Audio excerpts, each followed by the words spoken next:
নমস্কার, সবাই কেমন আছেন? পেয়ার ঘর কন্যায় সকলকে স্বাগত। আজ আমি রান্না করব ছোট্ট রুই মাছ দিয়ে আলু কচুরমুখী দিয়ে ঝোল। সেটা কিভাবে করছি সেটা তোমাদের সাথে শেয়ার করব। আমি কিন্তু এই রান্নাটা খুব সহজ পদ্ধতিতেই তোমাদেরকে দেখাবো। এখানে নিয়ে নিয়েছি একটা আলু আর কয়েক টুকরো কচুরমুখী বা গাটি, যে যেটা বলে। এবার এগুলো আমি কেটে নিয়েছি। এবার এগুলোকে একটু ভাপে বসাবো, তাহলে ওই যে কচুরমুখীর গায়ে একটা নাল নাল ব্যাপারটা থাকে না, সেটা তাহলে আর থাকবে না। এখানে কচুরমুখীর আর আলুটা প্রায় সিদ্ধ হয়ে এসেছে। এবার বাটির ঢাকনাটা আমি দিয়ে দেবো 10-15 মিনিটের জন্য, তাহলে হালকা সিদ্ধও হয়ে যাবে। এবার এদিকে নিয়েছি মাছগুলোকে লবণ আর হলুদ মাখিয়ে রাখবো। মাছগুলো বাজার থেকে কেটেছে, দেখুন মাথার মধ্যে আর কিছুই রাখিনি, পুরো মাথা তো মাথাই আছে, মাথার মধ্যে আর মাছ নেই। লবণ হলুদ মাখানো হয়ে গেছে। এবার কড়াইতে তেল বসিয়েছিলাম, তেলটাও কিন্তু গরম হয়ে গেছে। এবার এক এক করে মাছগুলো দিয়ে দেবো, আর মাছগুলো এপিট ওপিট করে হালকা লাল লাল করে ভেজে তুলে নেবো। এবার এই তেলের মধ্যে দিয়ে দেবো লবণ আর হলুদ মাখানো আলু আর কচুরমুখীগুলো আর গাঁটি কচু দিয়ে এগুলোকেও কিন্তু ভালো করে ভেজে নেবো। গাঁটি কচুটা যত ভালো করে ভাজা হবে তত কিন্তু যে কোনো ঝোলে নাল ব্যাপার বা লোদ লোদ ব্যাপারটা খুবই কম থাকবে। এগুলো ভালো করে মতো ভাজা হয়ে গেছে। এবার এগুলো তুলে নেবো। এবার আমি তেলের মধ্যে দিয়ে দিলাম প্রায় 1 চামচ মতো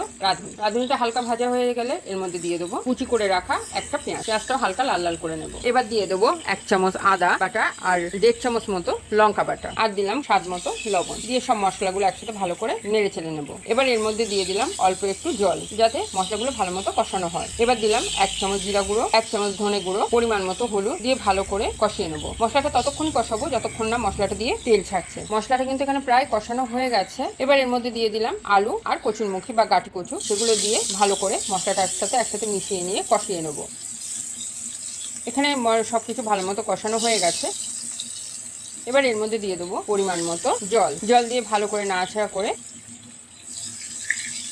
কড়াইয়ের ঢাকনাটা আমি দিয়ে দেবো 10 থেকে 12 মিনিটের মতো। এবার কড়াইয়ের ঢাকনাটা খুলে দেখে নেবো সবকিছু ভালো মতো সিদ্ধ হয়েছে কিনা। এখানে কিন্তু সবকিছু ভালো মতো সিদ্ধ হয়ে গেছে। এবার এর মধ্যে দিয়ে দেবো ভেজে রাখা মাছগুলো। এবার মাছগুলো দিয়ে ভালো করে নাড়াচাড়া করে আবারও কড়াইয়ের ঢাকনাটা আমি দিয়ে দিলাম 5 থেকে 6 মিনিটের জন্য। এবার কড়াইয়ের ঢাকনাটা খুলে দুটো কাঁচা লঙ্কা চিড়ে দিয়ে দিলাম। আমার রান্নাটা কিন্তু কমপ্লিট হয়ে গেছে। এবার আমি এটা গরম গরম নামিয়ে তারপরে দেবো। তাহলে আমার এই সহজ রান্নাটা যদি আপনাদের ভালো লেগে থাকে বা কোনো রকম হেল্প হয়ে থাকে, তাহলে অবশ্যই আমার কমেন্ট বক্সে কমেন্ট করতে কিন্তু ভুলবেন না, আর আমার পেজটাকে একটা লাইক আর শেয়ার করতে ভুলবেন না। আমার চ্যানেলটি সাবস্ক্রাইব করে নিতে কিন্তু ভুলবেন না। তাহলে আজ এই পর্যন্তই থাক, আবার দেখা হবে নতুন কোনো এক রান্নার রেসিপির সাথে।